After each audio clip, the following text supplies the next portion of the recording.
중동 전역에 전쟁의 회오리가 몰아치고 있습니다. 국제법이 무너지는 혼돈의 세계에서 극단적인 힘의 논리가 지배하고 있는데요. 미국의 이란 침공은 국제법을 무시한 전형적인 제국주의적 침략이고 힘으로 중동 지역을 이스라엘 중심의 친미 질서로 재편하는 전쟁이기도 합니다. 아울러 부상해가는 브릭스의 중심축인 이란을 무너뜨림으로써 중국의 주요 에너지 공급원을 차단하는 중국 억제 전략이기도 하고 또 다흑화 세계 질서의 구축에 타격을 가는 진영 대결이기도 합니다. 트럼프는 이란의 레짐 체인지 선에서 빠르게 전쟁을 정리하고 싶어 하지만 그의 뜻대로 진행될지는 미지수이죠. 미국이 베트남, 아프가니스탄의 악몽으로 끌려들어가는 것 아닌가라는 벌써 걱정들이 나오고 있는 실정입니다. 이 전쟁의 시작과 전개 과정의 마무리를 둘러싸고 백가쟁명식으로 많은 이야기가 쏟아져 나오고 있는데요. 오늘 여러분들이 좋아하는 국제관계 전문가이시죠. 조국혁신당의 김준일 의원과 함께 이 상황 전체 한번 시원하게 짚어보겠습니다. 어서 오십시오. 네, 안녕하십니까. 요즘 많이 바쁘시죠? 예, 트럼프가 무슨 짓을 하면 제가 바빠집니다. 아무튼 곳곳에서 부르는 곳도 많을 네, 테고요. 네, 네. 예. 아무튼 그럴 만도 한 게 정말 기막힌 일이 벌어졌어요. 예. 그런데 아무튼 뭔가 이제 협상을 기간을 정해놓고 협상을 하다가 도중에 바로 때려버렸단 말이죠. 네, 네. 이란을 때렸는데 결국 협상 기간이라는 것은 일종의 좀 기만 행위고 원래 때려야겠다는 것을 기본 사실을 하고 있었던 게 맞는 거죠. 그러니까 이게 뭐 국제법이 무슨 소용이냐, 나한테 국제법이 필요 없다라고까지 얘기를 하거든요. 트럼프는 네. 여기서.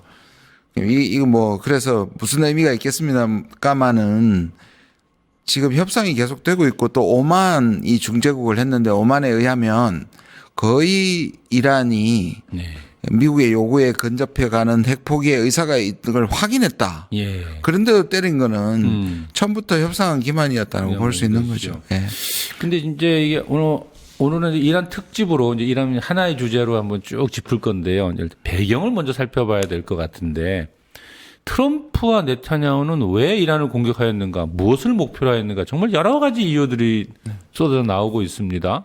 근데 이제 한 가지 분명한 거는 전쟁은 늘 정치의 연장이다라는 측면에서 본다면 뭐 그 네타냐후의 정치적 어려움이라든지 또는 이 트럼프의 어려움도 존재하는 것이니까 아무튼 뭐 국내외적으로 여러 가지 배경이 있을 것 같은데 한번 좀 전체적으로 한번 짚어볼까요? 이것을? 일단 미국 내에서도 저는 군부도 군부적 합리석, 다시 말해서 군인으로서의 전략거래에서 합리성을 보면 이 전쟁은 목적도 불분명하고 명분도 별로 없고 계획도 별로 없어요. 네. 왜냐하면 뭐 이게 레짐 체인지라고 얘기했다가 그다음에 핵이라고 얘기했다가 네. 그다음에 뭐 또 다른 얘기도 하고 이스라엘을 보호하기 위해서, 왜냐하면 이스라엘을 때리려고 그래서 때렸다, 또 그런 얘기까지 나오니까 없죠. 그리고 아까 우리가 얘기한 것처럼 협상 중인데 때렸단 말이에요. 그다음에 이제 트럼프가 보통 국제법에서 먼저 때릴 수 있는 아주 좁은 범위에서 정당성을 인정하는 게 딱 하나 있습니다. 예. 그게 clear and present danger threat이라 그래가지고 긴박하고 그리고 확실한 저쪽에서의 공격이 됐을 때 예상될 때 선제 공격인데요. 그런 이란의 공격 징후는 전혀 없었습니다. 그러니까 그게 누가 봐도 전쟁 준비를 한다, 전쟁을 때린다라는 게 있어야 되는 아주 좁은 분야의 그 선제 공격을 인정하는데 그것과는 아예 상관이 없는 전쟁을 했단 말이에요. 그러면 저는 이 전쟁은 생각해 보면 이스라엘은 전쟁할 원인 이유가 있었어요. 왜냐하면 네타냐후는 계속 전쟁을 했고 10월 달에 총선을 합니다. 드디어. 네. 이때까지 전쟁이 계속 안 됐으면 부패 혐의라든지 독직 혐의라든지 이런 혐의로 기소될 가능성이 있고, 그다음에 지금 연정이 굉장히 불안하게 이어지는 연정입니다. 예. 그게 10월인데 3월 달이 왜 이게 지금 2월 말이었나 2월 28일이었나 보면 3월 달에 예산 심사가 있습니다. 그래서 이스라엘에서 이 예산을 통과시키지 못하면 조기 총선을 합니다. 그러니까 만약 그렇게 되면 떨어질 가능성도 있으니까 네타냐후에게는 계속 전쟁을 할 이유가 있었던 거고요. 저는 트럼프한테 악마의 유혹을 했다고 생각합니다. 제가 그렇게 짐작했더니만 루비오가 실토를 한 셈이 됐는데요. 예. 루비오가 자기도 모르게 이스라엘에게 끌려 들어갔다는 식으로 얘기했다가 물론 나중에 부인했지만요. 아마 이렇게 얘기했을 것 같습니다. 지금 이란 다 죽을 때 됐다. 조금만 밀면 완전히 이 중동 전체에 평화가 온다. 당신은 일기 때 아브라함 협정으로 했던 것보다 더 큰 위대한 중동의 평화를 완전히 해결하는 위대한 대통령이 될 것이다. 아마 모르게라도 이 비슷한 걸로 가문이설에 넘어갔고 이스라엘로서는요. 하마스를 때리면서 소위 말하는 이란이 갖고 있는 프락시 정권이라고 하죠. 그 정권들을 이 일종의 세력들을 후티, 뭐 하마스, 그다음에 헤즈볼라 가장 약하게 되어 있거든요. 그리고 지난 6월에 10일 전쟁으로 더 약해져 있고 이스라엘도 이참에 이란을 완전히 무력화시킬 수 있다고 생각을 한 것 같아요. 이스라엘은 그런데 미국은 사실 얼마나 몰랐으면 이란은 그렇게 하메네이 하나 날아가서 없어질 나라가 아니라는 걸 착각했고요. 그러다 보니 지금 4, 5일 전쟁 갈 수도 있고 3, 4개월 갈 수도 있고 영원히 갈 수도 있다. 이렇게 전쟁 계획조차 불분명한 것도 특이합니다. 그러면 뭐 좀 가장 큰 이유로 드는 것은 네타냐후의 정치적 그 의도에 트럼프가 좀 노란한 측면이 있다가 가장 중요하게 좀 보시는군요. 의원님은. 그 왜 어찌 보면 이제 베네수엘라를 때리고 그리고 이란을 쪼고 해서 뭐 중국으로 가는 석유의 목줄을 잡으면서 페트로달러를 지켜내려고 한다. 뭐 이렇게 접근을 하는 또 시각도 있는데요. 베네수엘라 때도 나왔던 얘기잖아요. 그래서 중국의 친중 정권이고, 그다음에 중국의 원유의 공급을 하고 있는 거. 그런데 1~2%밖에 안 되거든요. 중국이 수입하는 원유에 베네수엘라는. 그리고 미국하고 지금 중국 이런 상황에서도 미중은 지금 무역 협상을 하고 있고 3월 30일, 4월 2일에서 누구보다 여기에서 빅딜을 원하는 게 트럼프란 말이에요. 그렇게 보면 이걸 꼭 그렇게 했다고 생각하지 않고 그러나 이건 있겠죠. 미국이 그동안 얘기한 건 뭐냐면 미국이 중동에 대한 의존도를 낮춰왔다. 셰일가스도 있고 이제 중동한테 우리 끌려다니지 않겠다. 그거 하고 이번에 얘기해서 중동 전체를 미국이 완전히 장악하고 미국과 이스라엘이 그러면 또 다른 얘기죠. 그 과거와 같이 거기에 정유회사들이 들어가지고 중동의 석유를 지배했던 시대를 재현할 수 있는 거죠. 그러니까 의존은 적지만 오히려 그걸 차지할 수 있다는 건 하나의 저는 그 동기부여가 됐다고 생각합니다. 근데 이제 의원님은 평소에 늘 트럼프는 돈벌이에 익숙하고 이념지향적인 사람이 아니다. 그리고 또 전쟁을 좋아하지 않는 염전적 경향도 있다. 그래서 뭐 선거 당시 공약도 그래 했고. 근데 지금 하는 행동을 보면 뭐 지난번 베네수엘라도 그렇고 또 이번에도 그렇고 어찌 보면 상당히 뭐 이게 무력을 동원하는 것에 대해서 아주 거리낌이 없어요. 이 트럼프가 훨씬 더 지금까지 말씀드린 것처럼 고립주의적 상황을 갖고 있는데 이 고립주의가 내 것만 하겠다가 아니라 실제로 전 세계를 떠받드는 세계 경찰을 하는 게 미국이 이익이 안 된다는 거예요. 근데 그와 동시에 뭐냐 하면 힘에 의한 평화잖아요. 그러니까 뭐냐 하면 이 고립주의는 미국의 이익을 위해서는 때릴 수도 있다는 고립주의인 거죠. 그런데 그거를 지금까지 민주당 이런 정부처럼 무슨 정의를 위해서 민주주의를 위해서 이런 얘기는 안 했죠. 지금 오히려 저는 이란을 때리면서 민주주의 얘기하는 게 트럼프 같지는 않았어요. 그런데 일단 트럼프는 조금 초조해진 것 같습니다. 국내도 제대로 안 돌아가고 그러죠. 지지율도 계속 떨어지고 그래서 그 유혹에 저는 넘어간 것 같고요. 그다음에 트럼프가 이런 방식으로 다시 말해서 8개의 전쟁을 자기가 종식시켜서 피스메이커 그리고 노벨상 가는 이것이 제대로 안 됐고 못 받았잖아요. 반대로 이런 악한 정권들을 전쟁을 해가지고 잡아들이면서 자기가 비로소 피스메이커를 하는 방향으로 조금 넘어갔다. 그래서 8개를 멈췄는데 지금 여러분들 모르시고 계실 텐데요. 이란하고 한 전쟁하는 중에 에콰도르를 또 군사 공격했습니다. 마약 카르텔을 이제 제거한다는 거였는데 이것까지 합치면 지금까지 9번 했습니다. 8번 중단시켰는데 9번 했고요. 그래서 트럼프에게는 힘을 통해서 미국이 가지고 싶은 걸 가지겠다. 옛날에는 충격과 공포를 줘서 자기가 원하는 협상을 끌어내는 게 정상적인 방법이었는데 네. 그래서 사실은 전쟁을 한다는 거는 협상이 실패한 거잖아요. 네. 근데 이제는 힘을 통해 사용함으로써 자기의 이익을 받는 쪽으로 넘어가고 있다. 근데 제가 볼 때는 베네수엘라 같은 경우는 뭐 그 작전이 아주 성공적이었다고 볼 수 있는데 트럼프 입장에서 본다면 네. 이번에는 그렇게 쉽게 정리가 될 것 같지가 않아서 그래서 지금 예. 사실 판단 착오를 하는 거고 정확한 판단을 못 하고 있는 거고 그거를 아마 저는 또 이스라엘이 그렇게 얘기했을 거예요. 제일 많이 얘기했던 게 베네수엘라 거예요. 봐라 베네수엘라 때 성공한 거 지금 우리 하메네이 죽일 수 있는 모든 정보를 우리가 다 갖고 가지고 있다. 있다. 그냥 때려버리면 그걸로 끝난다. 라고 얘기하는데 넘어간 건데 이란은 베네수엘라와는 비교할 수가 없죠. 그러니까 이제 그 하메네이 말입니다.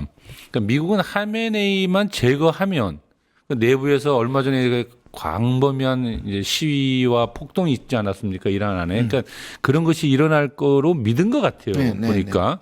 그러니까 그 사람이 그 일부 언론에서는 뭐 기뻐하는 모습도 잠깐 보여줬잖아요. 하메네이 죽었다는 소식을 듣고 이란 국민들이 즐거워했다. 뭐 실제로 트럼프 자체도 연설을 그렇게 했지 않습니까? 이제 공습 직후에 자유의 시간이 드디어 왔다. 뭐 우리의 공격이 끝나면 이제 정부를 장악하라. 뭐 이런 선동도 하고 그랬는데, 근데 사실상 그 베네수엘 염두에 둔 것 같다라고 말씀하셨는데 이게 현재 그런 반정부 세력이란 이런 친미 반정부 세력들이 이란 안에 좀 광범위하게 내란을 일으킬 수 있는 힘이 현재 좀 있습니까? 저도 이제 중동 연구자들에게 물어보기도 하고 찾아보면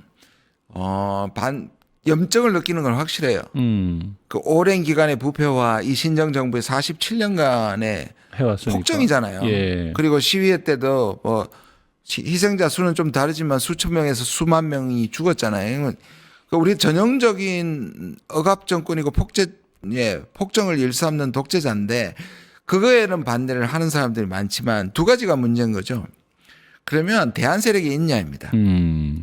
그들이 47년 동안 역설적으로 만들어 놓은 지배계층은 광범위하고 혁명 수비들이나 막강한 지도부가 있는 것이고 있는데. 하메네이는 겨우 거의 뭐 노쇠해서 오히려 순교자를 만들어주는 측면이 있고 있는 거죠. 예.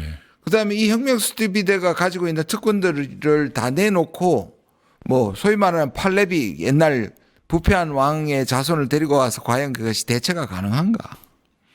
결국 그렇게 보면 우리처럼 시민들이 대안 세력을 만들고 자체적으로 민주화를 하는 것이 얼마나 어려운 것과 얼마나 대단한 걸 알 수 있죠. 그 아랍의 봄 때도요. 예. 세계가 열광하고 드디어 중동의 왕정과 독재자들이 죽는구나 했지만 사실 군부들이 다 차지했고 그랬죠. 아프간도 보시면 그렇고 미얀마도 그렇잖아요. 이게 특히 이들이 하메네이가 죽기 전에 미국에 그것을 예상하고 순위를 다 정해놓고 그다음에 이 이란은 나라도 어마어마하게 크고 그 걸프 국가들 내 산유국들을 보면 반도 안 되거든요. 이란에 9천만이고 나머지 다 합쳐도 반도 안 되거든요. 영토나 나라나 그리고 역사적으로 페르시아에 대한 자부심이 예. 어마어마하고요. 예. 그리고 미국이 어찌됐든 자기들한테는 시아파의 교황 같은 사람을 폭살시켰고 그러니까요. 그 가족들을 몰살시켰는데 그냥 항복하고 한다는 게 예. 그다음에 항복한들 로드리게스 같은 사람이 있느냐 하는 거예요. 로드리게스는 베네수엘라의 군부나 마약 카르텔을 어느 정도 관리가 됐잖아요. 그랬죠. 그게 준비됐단 말이에요. 예. 근데 지금 내부에는 그런 사람이 없는 거죠. 근데 지금 보면은 우리 일단은 이 페르시아라고 했는데 페르시아어로 라흐바르라고 불린다고 하던데 이 이란 신정 체제잖아요 현재 신의 대리인의 종교 지도자가 이 국가를 실질적으로 통치한다. 네. 지금 그런 그렇죠. 시스템이죠. 대통령 교황이 대통령까지 된다고 생각하시면 됩니다. 예. 대통령은 존재는 하지 네. 않습니까 이란에 대통령이 네, 그렇죠. 있으나 그가 실질적인 권한은 없고 완전 행정만 하시는 거죠. 행정만 하고 네. 공무원이고 네, 공무원이고. 실질적인 국가 지도자는 그 네. 라흐바르. 그렇죠. 네. 근데 그 라흐바르였던 현재의 그 하메네이가 죽고 난 이후 네. 지금 그 아들 모즈타바? 네, 모스타파. 모스타파. 우리가 보통 네. 무스타파 아마 이게 모스타파. 예. 모스타파. 성직자 88명으로 이루어져 있는 뭐 전문가 회의에서 이를 화상 회의를 통해 네네. 뽑았다고 하는데 근데 아직도 공식화시키지는 않습니다. 근데 뭐 아니라고 한 부인이 없는 거 보니까 근데 예. 공식화시키면 죽일까봐. 그래서 그런 거죠. 네. 예. 그리고 모스타바는 어떤 사람입니까? 뭐 아들이고 이분도 56세, 57세쯤 되는 거고 예. 혁명 수비대에도 있어 봤고요. 예. 오히려 이제 우리가 생각하면 이 신정 정치를 세습하는 게 정당성이 없을 수도 있어서 예. 오히려 하메네이가 살아있을 때는 세습을 안 시키려고 했었어요. 아. 근데 이렇게 폭사하고 이 사람만 남아 있잖아요. 예. 그렇기도 하고 혁명수비에 대한 관리를 하고 장악을 하고 있고 예. 재산을 다 가지고 있고 재산을 관리해 왔고 예. 그래서 이런 거죠. 만약에 이 모스타파가 로드리게스가 되면 장악이 가능하겠죠. 예. 굉장히 가능성은 적지만 미국한테 이제부터 핵 포기하고 침미하겠다. 예. 라고 한다면 유일하게 전쟁이 빨리 끝날 수 있는 유일한 옵션이긴 해요. 그런데 근데 그렇게 되겠습니까? 철천지 원수일 텐데. 그러니까요. 그 아버지 죽고 그 부인 죽고 애들까지 다 죽어버렸잖아요. 네. 모스타파. 모스타파만 남은 거잖아요. 그러니 뭐 그 현재 모스타파 이란 리더십을 장악하거나 하는 것은 미래에 대한 전망은 좀 어떻습니까? 너무 좀 빨리 좀 저희가 얘기하는 건가요? 모스타파의 리더십 장악은? 아마 그때 하메네이가 얘기했지 않습니까? 나는 순교할 거다. 순교하면 1번, 2번, 3번 주자가 다 정해져 있다. 예. 옛날에 그 일기 때 김정은 때린다 그랬을 때도 북한에서도 예. 그걸 데드핸드라고 얘기합니다. 1번, 2번, 3번. 만약 핵 버튼 내가 죽으면 그 다음에 누가 눌러라 이걸 데드핸드라고 그러는 건데 그렇게 해놨는데 지금 트럼프가 그렇게 얘기하지 않습니까? 다음 등장하면 바로 죽여버리겠다고. 그러니까 지금 얘기를 못하고 있는 발표를 못하고 있는 거군요. 아이고 참. 그 하메네이는 젊어서는 과학자로 일하고 늙어서는 순교자로 죽는 것을 가장 소망한다 이런 얘기를 평소에도 늘 했다고 하는데 그 88살의 하메네이를 그렇게 인생도 얼마 안 남은 사람을 죽여가지고 순교자로 만드는 거는 이게 좀 정치적으로 봐도 이렇게 별로 한때 좀 좋은 영민한 전략이 아닌 거잖아요. 그런 거죠. 왜냐하면 보십시오. 국민의 뭐 어떤 주사에 하면 국민의 60%가 지금의 신정정부와 하메네이를 반대하고 들고 시위를 하다가도 이렇게 죽여버리면 그러니까 그거 누가 거기에서 결집해서 지금 전쟁 중이죠. 예. 그리고 여기 지금 뭐 장례식하고 전부 다 국가 조문 기관이잖아요. 네. 오히려 그런 동력을 죽여버리죠. 그렇죠. 반정부 시위의 동력을 죽여버리고 그러니까 이게 미국이 안 끼어들었으면 오히려 개혁적인 사람이 등장하거나 또는 그런 부분에서 밀란이 일어나서 신정정부가 무너질 수도 있었는데 오히려 그걸 막았다는 얘기까지 나오고 있는 거죠. 더욱더 똘똘 뭉치게 해가지고 맞습니다. 이 반미 성전을 펼치자 뭐 이렇게 결집하게 만들었다라는 거지 않습니까? 알겠습니다. 그런데 현재 이 전황을 좀 살펴봐야 될 것 같아요. 이제 차기 지도부는 모스타파로 된 것 같은데 모스타파를 발표를 못 하고 있을 뿐이다라고 이제 여겨지는 것 같은데, 근데 전황을 보면 이게 좀 서로 간에 약간 좀 입장이 다른 것 같은데. 러브 정쟁도 그랬었죠. 그랬었죠. 심리전이 어마어마하게 나오고 과장과 거짓말과 예. 상대방에게 길을 꺾기 위해서 항상 정과를 과장하게 되어 있습니다. 네네. 서로. 근데 트럼프 얘기를 들어보면 뭐 완벽하게 이란 통신망 다 파괴했고 뭐 그래서 더 버티기 힘드니까 무조건 항복하라 뭐 이렇게 얘기를 하고 네, 있던데요. 1번에서 10번까지 스케일인데 12번 이상이다 그랬죠. 예. 그러니까 그 얘기만 듣고 있으면 이제 하루 이틀도 버티기 힘들다 이렇게 보여지는데, 그럼에도 불구하고 이란에 들어오는 미사일은 계속 좀 더 날아가고 있는 것 같고. 네. 어떻습니까? 좀 전황을 좀 보시면. 일단 이걸 어떻게 보셔야 되냐면 예. 미국과 이란이 붙어서 누가 이긴다의 문제가 아니잖아요. 예. 이란은 버티는 거고 미국은 항복시키는 거잖아요. 그렇죠. 그리고 이란은 이거를 주변국도 때리고 이스라엘도 때리고 미군도 죽어가면 흠집 내기예요. 이기는 게 아니라 상처 주고 흠집 내는 소모전이란 말이에요. 그렇죠. 그러면 이 국내 여론이 미국 국내 여론이 나빠지고 국제 여론이 나빠지면 나가는 거기 때문에 아무리 전력의 차이가 나도 그런 방식을 수행할 정도의 이란은 되는 거죠. 그 정도의 무기를 가지고 있는 거예요. 예. 그리고 그 정도의 드론을 하루에 400대 이상 생산할 수 있단 말이에요. 그 정도의 능력은 계속 지금도 유지하고 있고 생산하고 있다. 그렇죠. 뭐 일부가 파괴됐겠죠. 그리고 발사대가 고정식은 또 방공망도 파괴가 됐겠지만 몇 개만 남아도 그거 가지고 미군을 계속 괴롭히는다는 것이고 실제로 트럼프가 얘기하는 만큼 또 완전히 안 부서졌다, 파괴 안 됐다고 하는 것도 계속 등장하고 있습니다. 그런. 그 얼마 전에 왜 F-15기 그 세대가 격추됐잖아요. 예. 근데 이제 그걸 갖다가 미군은 이제 5인 사격 때문에 격추됐다 이렇게 얘기를 했는데. 예, 제가 그 문제를 사실 제기했습니다. 아니, 페이트리엇 미사일을 맞고도 저렇게 종이 비행기처럼 띠굴띠굴 그랬는데 떨어졌단 말이에요. 그리고 6명, 두 명씩 탔으니까 예. 6명이 전부 다 낙하산으로 살았어요. 그러니까 미사일이 아니란 소리죠. 미사일이 아닐 것 같다는 생각이 저는 듭니다. 그렇죠. 물론 이제 페이트리엇도 꽁지만 치고 나갔을 때는 그럴 수 있어요. 근데 대부분 이 페이트리엇 미사일은 정파. 완파가 되는 거거든요. 그리고 그렇죠. 생각해 보면 쿠웨이트가 때렸고 미군이 몰랐다면 대비도 안 했을 거 아니에요. 그럼 완파가 되는 게 맞거든요. 그렇죠. 충분히 합리적인 의심을 제기할 만하다 이 정도로 보시면 되겠습니다.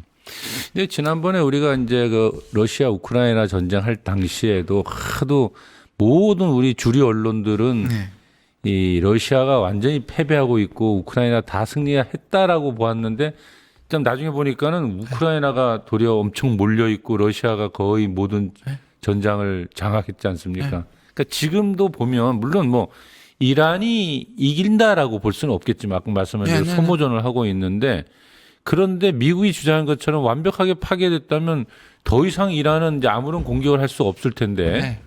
근데 우리가 보면 왜 극초음속 미사일을 가지고 있잖아요. 네. 이란이 파타이라고 하는. 네. 이게 아직 쓰지를 않고 있습니다. 예, 그걸로 보통 이제 지금은 값싼 미사일 그다음에 드론을 띄워가지고 페이트리엇 미사일 같이 200배에서 300배 비싼 무기들을 소진시키고 난 다음에 이제 극초음속 이란이 가지고 있는 비장의 무기죠. 네. 그거를 그리고 지금 나오고 있는 얘기가 러시아가 인텔을 제공한다. 좌표를 찍어준다. 그렇다. 위성으로. 예.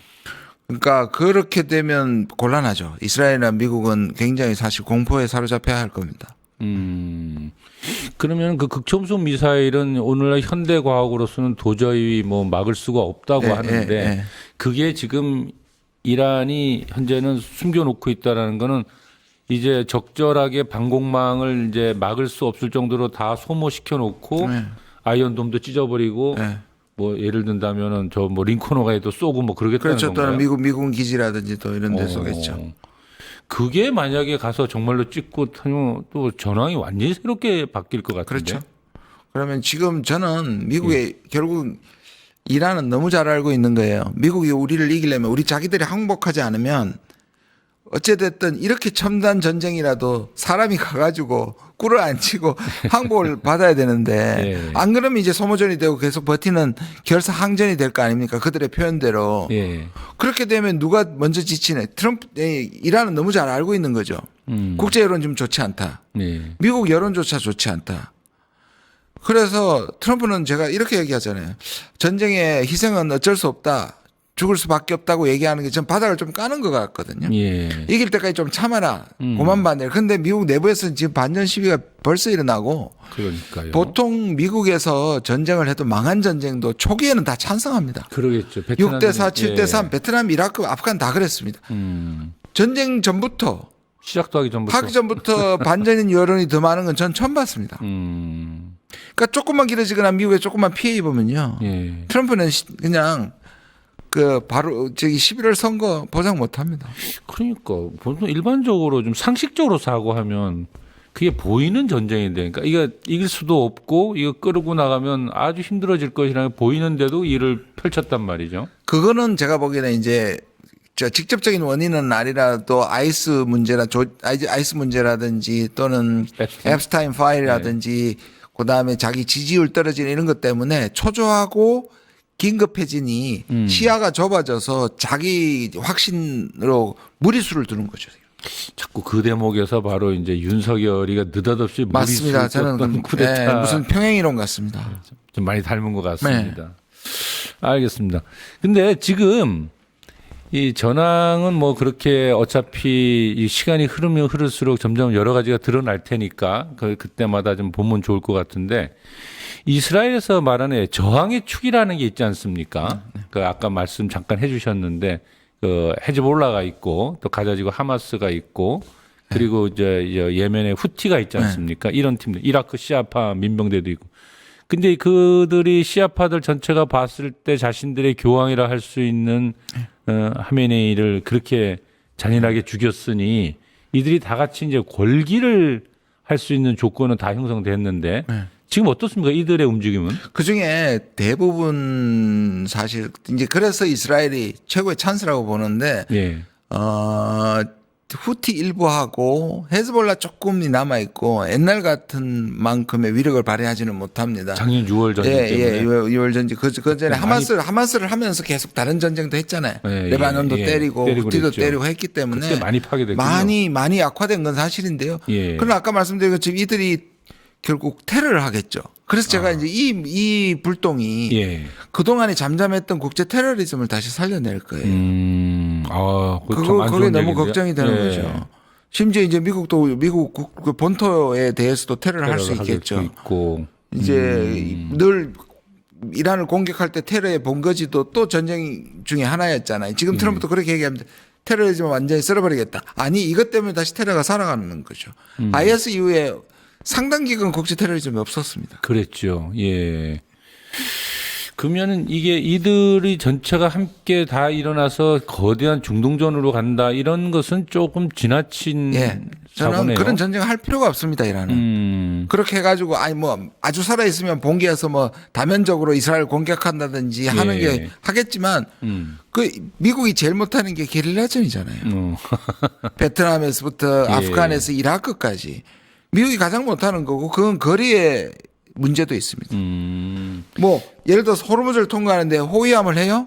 그게 안 되는 거예요. 왜? 호위함 자체가 취약합니다. 왜냐하면 거기 이 지상에 있는 미사일을 날리는 걸 어떻게 다 막아냅니까? 그렇죠. 함정이. 예. 그러니까 못 들어가는 거거든요. 지금도 마찬가지. 미국이 공중전만 하고 지금 그러면 이제 지상전에 들어가야 되는데. 지상군은 절대 안 집어넣고. 안 집어넣을 거고 지금 나온 게 그래서 뭐 크루드를 동원해서 이 특수부대만 들어간다. 지금 뭐 특수부대가 이 훈련을 좀 중단했다고 오늘 아침 나왔거든요. 그 말이 이제 전쟁으로 가는 거 아니냐. 최종의 뭐 특수부대가 간다는 것인데 이란이 땅이 크고 전부 산악지대인데 아프간에 가서도 그렇게 고생해 놓고는 그 전쟁 자체가 지금 안 맞는 거예요. 이 한 통계에 의하면 70만 원 들어가야 된다는데 미국이 지금 70만 원을 거기다 뽑을 불가능합니다. 그런데 지상군 투입에 대한 강한 의지는 여러 차례 밝히고는 있어요, 트럼프가. 그걸 이제 겁을 줘서 항복하게 한다는 건데 예. 안 통하잖아요. 근데 지상군을 들어갔을 때는 악몽이죠. 네? 사실은 베트남도 그랬고 아프가니스탄도 그렇고 전부 다 투입해가지고 성공적으로 철수한 사례가 없죠. 제가 아까 이제 그렇죠 없죠. 제가 아까 얘기하는 전쟁 계획이 없다 그랬는데 트럼프는 이렇게 얘기하는 게 지금 계속 때려가지고 또 지난 금요일에 또 대규모 공격을 했습니다. 예. 그래서 완전히 방공망을 없애고 그러면 제공권을 장악하고 해군도 다 죽여버렸으니 이제는 우리가 이 특수부대가 가가지고 장악한다는 것인데 그것도 사실인지도 두고 봐야 합니다. 아무튼 현 시점에서는 승표를 판단하기는 어려운 것 같긴 한데 그런데요. 이런 얘기들이 있어요. 이스라엘의 핵무기가 NCND 정책을 쓰고 있지만 뭐 보유하고 있는 건 사실인데 만약에 이 싸움에서 아까 말한 대로 막 아이언돔이 찢어져 가지고 이 텔아비브가 완전히 불타고 하는 상황까지 가면서 극단에 몰리는 상황이 되면 핵무기를 사용할 수 있는 거 아니냐 뭐 이런 또 이야기들도 있어요. 핵무기가 가진 가장 약점이 뭡니까? 약점이 그러니까 민간인과 군인을 구별할 수 없이 다 죽여버린 거죠. 예. 2차 대전식 전쟁이 지금과의 전쟁이 다른 점이 뭐냐면 그냥 융단 폭격을 해서 민간인 빌딩 유목을 다 쓸어버리는 방식이었죠. 그랬었죠. 지금의 전쟁은 오폭이 있거나 또는 학살도 있지만 그래도 2차 대전처럼 예를 들어서 이스라엘이든 미국이든 위에서 대량 폭탄을 그냥 뭐 테헤란 전체를 완전히 박살내는 방식은 지금 전쟁이 아니거든요. 예. 그거보다 더 심한 게 핵전쟁입니다. 핵폭탄입니다. 그러면 이 전쟁의 차원은 완전히 달라지고요. 그렇게 되면 만약에 그럼 이 러시아가 우크라이나가 핵 전술핵 써버릴 겁니다. 그런 방식이 되면 인류 문명은 끝나는 거죠. 상상도 하고 싶지 않습니다. 그러니까 그런 가능성은 뭐 저는 아직은 없다고 생각합니다. 없을 것이다. 근데 각국의 반응들을 좀 봐야 될 것 같기는 합니다. 그러니까 사실 국제 여론에 따라서 또 이 전쟁의 전개 과정이 좀 달라질 수도 있으니까 잘 봐야 될 것 같은데 현재의 모습을 보면 유럽은 형식적으로는 미국을 지지하지만 뭐 실질적으로는 이탈하고 있는 거 아니냐 뭐 이런 모습을 보이는 것 같아요. 그러니까 미국의 그 일방주의가 결국 미국 전체 동맹의 균열을 가져오는 거 아니냐 뭐 이런 또 시각들이 생겨나는데 어떻습니까? 지금 유럽, 중국, 러시아 뭐 이런 입장들을 한번 쭉 그냥 보시면 언뜻 보면 저렇게 폭주를 하고 있으니까 네. 대놓고 반대하거나 반대쪽에서는 못 써요. 심지어 중국하고 러시아도 그러니까 대놓고 뭐를 하지는 않잖아요. 그냥 진짜 참 무서운 깡패가 등장하면 다들 내놓고 반대를 폭주를 할 때는 일단 다들 거기에 대해서 바로 저항을 못 하죠. 조선민주주의 민국하고는 규탄 성명을 낸 것 같긴 하던데. 아니 중국도 기타 네, 뭐 성명은 냈습니다만 네. 뭐 그 더 이상의 뭐를 안 하지 않습니까? 예. 마찬가지로 저는 이 와중에 스페인이 굉장히 용기 있게 예. 사실 기지 사용을 불허했죠. 그래도 트럼프가 너무 화가 나가지고 저기 미국이 전 세계를 상대로 해서 몇 안 되는 흑자국입니다. 아 스페인. 스페인이 그런데도 무역을 그만두라고 화가 난 거죠. 영국 정도도 옛날에 뭐 미국의 애완견이라고 얘기할 푸들이라 정도로 그랬죠. 푸들이라 예. 그랬는데 처음에 이 주저하니까 트럼프가 뭐라 했냐면 당신은 윈스턴 처칠이 아니다. 그러니까 이게 굉장히 의미 있는 말이거든요. 예. 대서양 동맹이 시작이 처칠 아닙니까? 처칠이니까. 예. 그런데 그 대서양 동맹의 끈을 무너뜨리고자 하는 게 미국인데 역설적으로 지금 영국한테 화를 냈고 영국이 이제 포지션을 바꿔가지고 우리도 항공모함 2대 보낼게 그러니까 필요 없다. 삐져가지고 이미 이기고 있는데 숟가락 얹지 말라 이런 식으로 얘기했어요. 아이고. 그러니까 아무튼 뭐 일사불란하게 이란을 같이 공격하는 경우는 없다. 없죠. 소위 말하는 이라크 전쟁 때는 그렇게 했었죠. 쿠웨이트를 침공한 그때는 이라크에 네. 대해서 연합군을 형성했고 많이 갔었죠. 그래도 8년이 걸렸습니다. 그때도 부시가 승리다 하고 헬리콥터 내리면서 승리를 선포했잖아요. 그랬죠. 그런데 8년 갔습니다. 그리고 전쟁만 8년 갔지 실제로 아직도 이라크가 제대로 평화가 왔냐? 아닙니다. 20년이 지난. 그러니까 지금 보면은 그러면 중국과 러시아 아까 러시아가 이제 무슨 그 미군의 좌표를 찍어준다 뭐 이런 얘기도 잠깐 하셨는데 이렇게 중국과 러시아의 지금 참가 방식은 현재 구체적으로 드러나는 게 없죠. 보시면요. 규탄 성명 둘 다 지금 사실 뒤에서 주파라를 당기고 있겠죠. 네. 일단 러시아는 우크라이나에 대해 무슨 짓을 해도 면죄부가 주어집니다 이제. 그렇죠. 그리고 미국이 저기서 포탄을 소모하면 네. 우크라이나에 안 그래도 지원할 게 모자라요. 지원할 게 없어지니까. 없어집니다. 전비를 저렇게 쓰면 못 줍니다. 그래서 속으로 울고 있을 거라고 웃고 있을 생각하고요. 거고. 아이고 저런. 중국도요. 예. 지금 이란의 유일한 생명선이 중국이 되고 있습니다. 중국은 무기는 안 주지만 이란의 원유를 사주고 생필품을 공급합니다. 중국에 대한 의존도는 매우 높아질 매우 것이다. 높죠. 그리고 여기서 중국이 중재자가 될 겁니다. 나중에. 네. 예. 전쟁이 길어지면 예. 3월 30일 만나가지고 중재 역할도 하면 국제적으로 외교적으로도 위상도 높아지고요. 향후에 미국은 오히려 유럽에서도 멀어지고 중동에서도 멀어질 겁니다. 그렇게 되면은 이 전쟁의 전망을 본다면은 미국은 지금 명분도 없고 실리도 없고 이제 고립으로 가는 상황 아닙니까? 그래서 예. 여기 미국을 위해서 세계를 위해서 지금 제일 좋은 건 이겁니다. 가능성 그리 높지 않지만 예. 아까 말했던 결국 부모의 원수를 갚고 싶겠지만 일단 이란도 전쟁을 하기 어려운 정도로 피폐해져 있지 않습니까? 그렇죠. 그러면 핵을 포기한다고 얘기하고 아, 트럼프는 그걸 승리로 간주하고 원래 핵 때문에 전쟁했다 하고 예. 그 타결을 하는 겁니다. 서로 그냥 말로 이렇게 선언하고 나온다. 그리고 실제로 이제 핵을 포기한다는 명분을 하면 철군할 명분을 주겠죠. 그 트럼프는 다 이루었노라. 포장을 잘하니까 아니어도. 아니어도. 근데 여기에 장애물은 역시 또 이스라엘입니다. 아, 이스라엘은 그런 계속 식으로 정리하는 걸 원치 않을까. 원치 않을 겁니다. 그런데 미국이 그간에 세게 나가면 네타냐후가 전쟁을 못 때렸거든요. 네. 휴전도 밀어붙일 때는 휴전을 하기도 했고. 그러니 미국이 아주 강하게 악마의 유혹에서 벗어나면 네. 가능한 시나리오다. 그래서 그렇게 됐으면 좋겠다.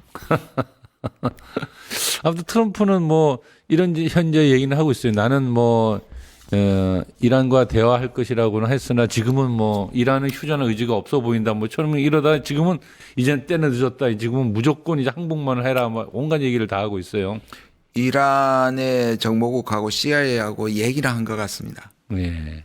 그런데 그걸 터뜨리고 미국한테 항의한 게 뭐냐면 감지하고 항의한 게 이스라엘입니다. 그러니까 미국 쪽에서는 우리는 그는 협상 안 한다고 협상 안 한다. 예, 급하게 부인한 겁니다.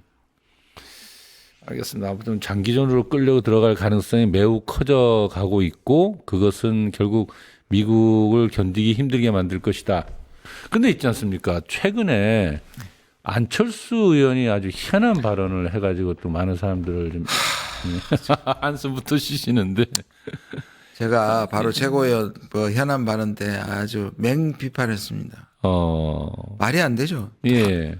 일단 참수작전으로 바뀌고 있으니 다음 차례는 북한이다 이건데요. 예. 제가 이 소위 키보드 워리어들은 그렇게 얘기할 수 있는데 대선까지 나갔던 사람이 그러니까요. 이딴 식으로 얘기하면 보십시오. 지금 이란하고 북한은 완전히 다르고 누가 인질입니까? 저는 이란에서 배워야 되는 건 뭐냐 하면 이란을 때리니까 이란이 누구를 때립니까? 미국 군사 기지가 있는 UAE와 바레인 이런 나라를 때리잖아요. 그 말은 북한이 미국을 때리겠습니까? 한국을 때리죠. 그리고 그 때리는 게 그냥 미사일이 아니야. 북한은 핵미사일이에요. 좀 미친 소리입니다. 저 얘기는. 그러니까요. 여기에 대해서 우리 이재명 대통령이 한마디 했어요. 혹시 화면이 준비되어 있나요?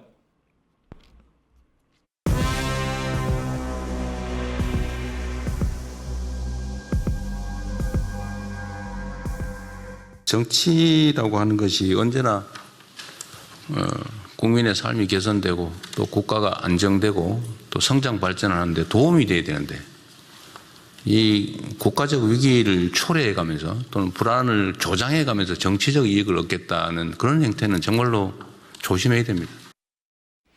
지금 저런 태도가 있지 않습니까? 그러니까 대통령이 좀 정확히 지적을 했는데 지금 국민의힘 전체가 저런 분위기라고 맞습니다. 봐야 됩니까? 네. 안철수 의원 같은 분위기. 그러니까 저게 뭐냐면 결국 그 국민을 생각하지 않고 예. 보면 아직도 그 윤석열이 내란을 실천하다가 실패로 끝난 거지 않습니까? 근데 네. 외환도 계획했었다는 거 우리가 여러 가지 그렇죠. 정황을 알게 되잖아요. 결국 지금도 같은 얘기인 거잖아요. 아니 지금은 무인기 정도가 아니라 지금 참수작전 해가지고 핵을 맞을 얘기를 하고 있으니까요. 지난번 베네수엘라 때도 다음에는 북한이 저렇게 될 거다. 그런데 이번에 또 이란 때니까 또 그런 얘기를 하는 걸 봐서는 실제로 그랬으면 좋겠다라는 의지가 있는 것 같습니다. 세상에 깨끗한 전쟁은 없습니다. 그러니까요. 저 그렇게 아무리 강해도 아까도 말씀을 드렸잖아요. 정말 대만이고 한반도고 생각해 보시면 미국하고 중국하고 러시아가 붙었을 때 핵전쟁부터 쓰겠습니까? 안 쓰지요. 그러면 전쟁터는 본토는 아닌 거예요. 트럼프가 저럴 수 있는 건 미국이 안전하잖아요. 러시아가 저럴 수 있는 건 모스크바가 안전하잖아요. 그렇죠. 그런데 누가 죽습니까? 국지전에서 전쟁이 일어나는 것이 죽는데 그러면 한반도는 남쪽이고 북쪽이고 다 죽는 겁니다. 제정상이 아니다. 제정신이 아닌 겁니다. 예. 아니 늘 배신으로 정치를 점철하더니 이제는 이런 합리적인 것까지 전혀 합리적이지 않습니다. 정상이 아닙니다.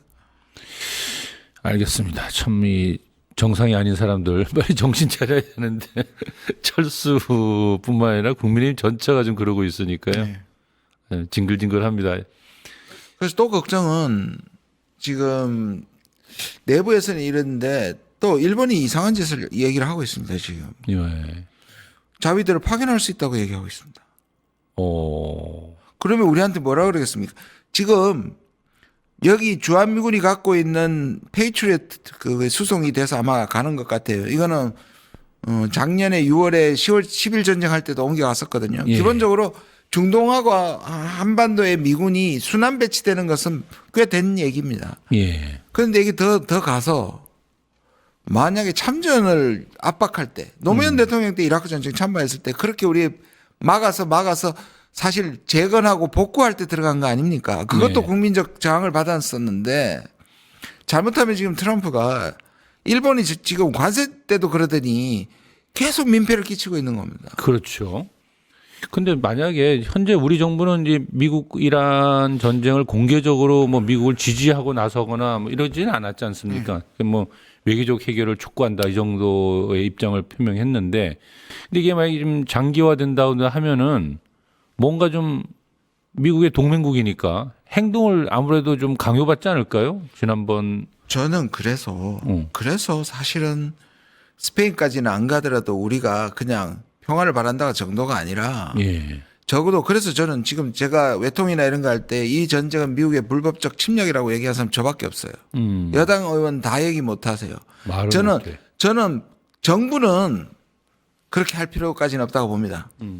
워낙에 우리가 지금 미군이 여기 와 있기도 하고 스페인하고 좀 다르지만 여당 의원의 민주당의 몇 명이라든지 저라든지 시민단체는 세게 얘기해야 되는 겁니다. 그렇죠. 그래서 오히려 국민이 이렇게 반대해서 우린 못 보낸다 하는 걸로 나중에 사용해야 된다니까요. 근데 뭐 홍길동도 아니고 왜 아버지라 부르지 못하고 이렇게 침략을 했는데 왜 침략을 했던 침략자를 왜 못 쓰죠? 그냥 할 수 있다고 저는 봅니다. 그러죠. 그건 그리고 이제 보시면 스페인 그 수상입니까 대통령입니까 그 연설을 물어보면 미국이나 트럼프라는 얘기는 한마디도 없습니다. 그러나 불법 침략이 불법 전쟁이 일어나고 있다는 얘기는 다 애둘러서 합니다. 예. 그런 정도는 우리도 할 수 있어야 된다고 저는 생각합니다. 근데 만약에 우크라이나 전쟁 때도 그랬지만 이러저러한 요구가 있을 가능성은 있는 거죠. 무기라든지. 트럼프는 바닥에 안 놔두고 뭐 영원히 전쟁할 수 있다 그래놓고 또 뒤에 바로 가서는 바이든이 제대로 보충을 안 해놔서 어렵다는 식으로 얘기했어요. 앞뒤가 안 맞아요. 모자랄 겁니다. 안 모자랄 수가 있나요? 그렇죠. 그렇게 되면 아니 우크라이나 전쟁 때도 우회해서 미국으로 가서 예, 폴란드로 폴란드로 가서 해가지고, 예, 갔잖아요. 지원했지 않습니까? 그걸 넘어서 저는 참전까지 요구하게 돼 파병까지 요구할까 봐 걱정입니다. 아유 참 첩첩산중이 될 것 같네요. 아무래도. 근데 가장 지금 현재 직접적으로 영향받는 건 이제 경제적인 문제일 것 같아요. 우리한테 받는 영향이 이제 석유값이 상승되는지 겁나더라고요. 벌써 주유소 가보니까. 네. 근데 이란은 이제 세계의 주요 산유국이 분명하고요. 또 오페크 핵심 국가이기도 한데 하루에 뭐 300, 400만 배럴? 네. 예, 상당히 많은 양을 능력을 가진 나라잖아요. 이런 나라가 이제 수출을 중단하면은 또 그 호르무즈 해협이 또 봉쇄된다거나 하면 이건 이제 뭐 유가 뛰는 거는 뭐 기정사실인데, 근데 우리나라가 지금 보면은 그동안 참 저는 안타깝던데 코스피도 5천 돌파하고 이제 한참 경제 살려내자고 하는 이 마당에서 유가 폭등하고 또 세계 경기가 침체되고 한국은 또 아무래도 수출국이니까 수출이 감소될 거 아니겠습니까? 그리고 중동의 건설 프로젝트 다 중단되고 다 중단되고. 있고, 예. 그럼 이게 한국 경제가 굉장히 어려울 걸로 어렵죠. 예상되는데. 정말 우리 무조건 빨리 끝나야 합니다. 아무리 비축유가 7, 8개월 있다고 하더라도 예. 그걸 뭐 다 쓸 수도 없는 거. 지금 얼마나 역설적이냐면 제가 아까 뒤에서 아마 화장실에서 웃고 있는 게 러시아라고 할 수 있는데 아무리 이란하고 친해도 지금은 좋은 게 뭐냐면 지금 그 러시아에 내려진 원유 수출 제한이 풀렸습니다. 미국에서. 아이고. 그러니까 이쪽이 막히니까 저쪽 풀어줬다니까요. 지금 그럼, 그리고 유가 그럼 올라가면 러시아 기름 쓰라는 소린가요? 쓰라는 소리잖아요. 참나. 이렇게 원칙이 없는 게 어디 있습니까? 그리고 가격이 높잖아요. 그러면 그걸 돈을 많이 받고 팔 수 있다는 얘기예요. 그러네요.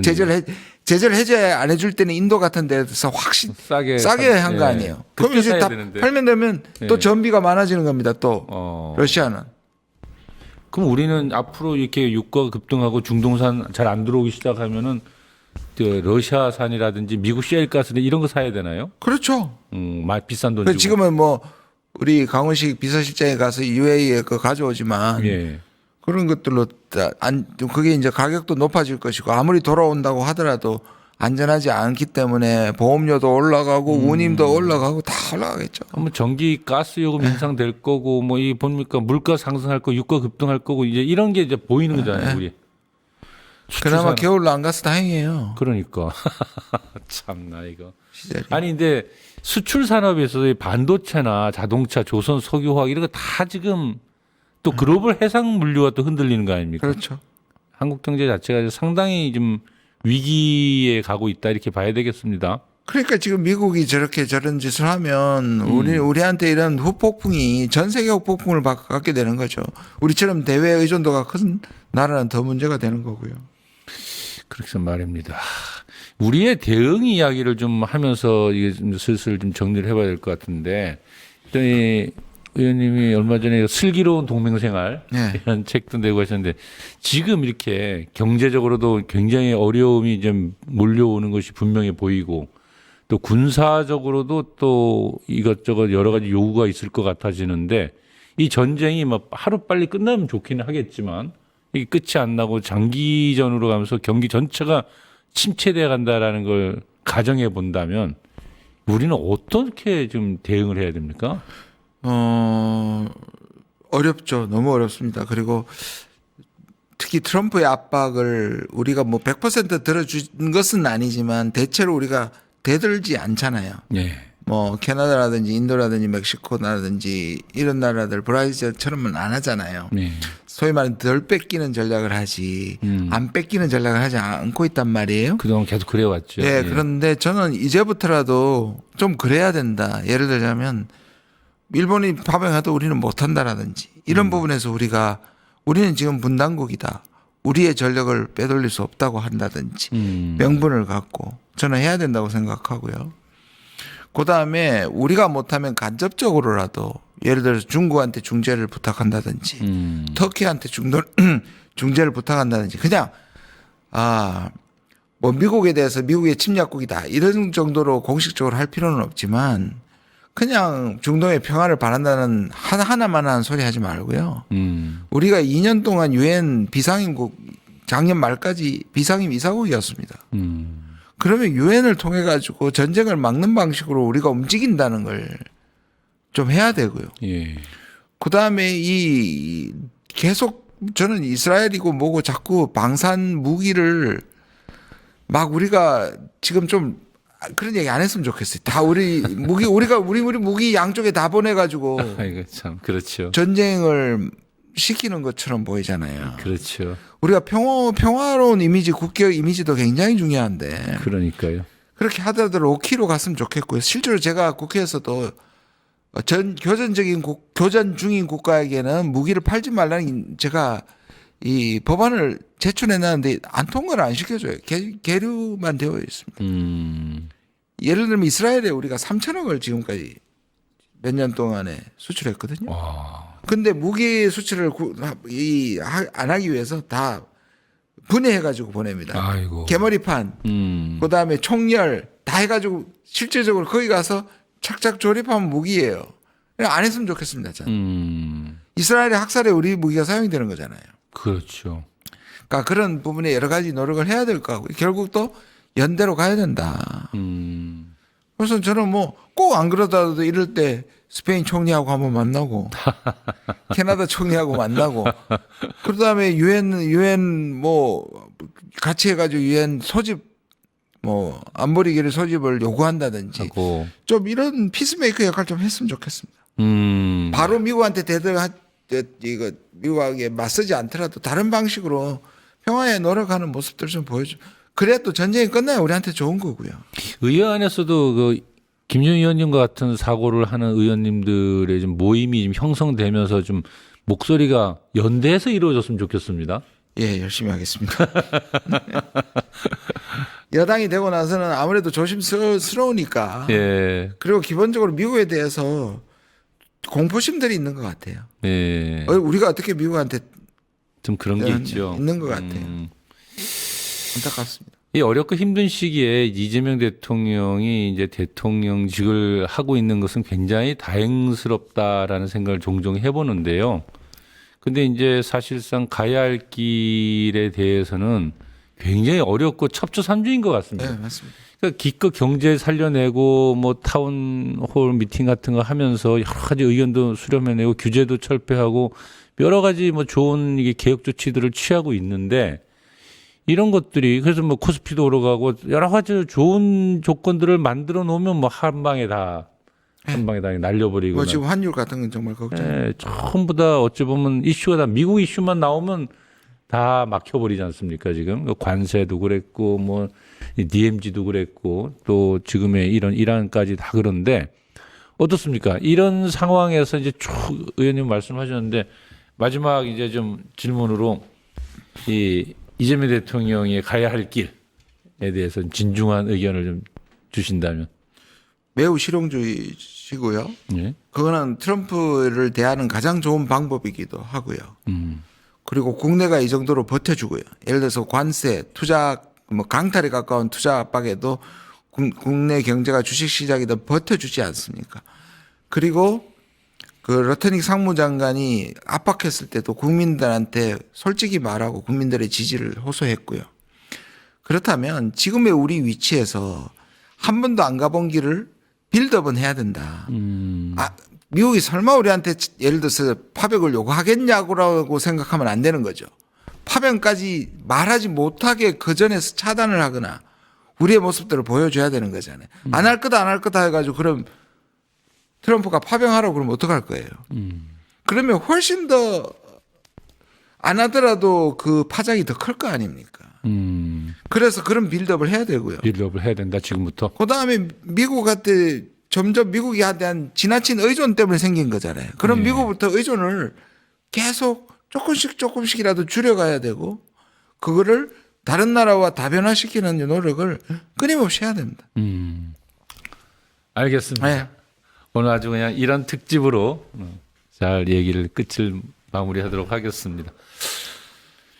여러분들 어떻게 보셨나요? 중동에서 실제로 벌어진 이란 전쟁은 단순한 지역 분쟁이 아닙니다. 에너지, 해상로, 국제금융이 서로 얽혀 있는 만큼 그 여파로 세계 경제와 안보 질서 전반으로 번지고 있습니다. 수출과 에너지 수입에 크게 의존하는 우리로서는 무척 위험한 상황에 노출되었다 할 것입니다. 미국이 아무리 요구해도 충돌의 소용돌이에 말려들 이유가 없습니다. 정신 바짝 차리고 우리의 위기를 슬기롭게 헤쳐나가야 할 때인 듯합니다. 정말 이재명 정부의 자주적이고 균형 잡힌 당당한 외교가 필요한 시기이죠. 함께해 주신 여러분 감사합니다. 오늘도 거침없이 소신을 밝혀주신 김정희 의원님 고맙습니다. 고맙습니다. 세상을 보는 창, 세상을 여는 창, 세상을 바꾸는 창 김창현의 창이었습니다.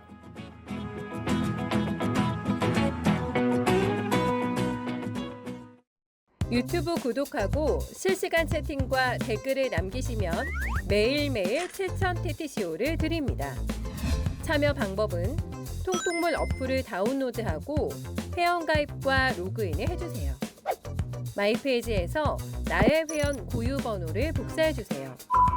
유튜브 구독 후 실시간 채팅이나 댓글창에 고유 번호를 한 번만 입력하면 준비 끝! 지금 유튜브 채팅과 댓글 쓰기 참여하고 실천 TTCO 받아가세요.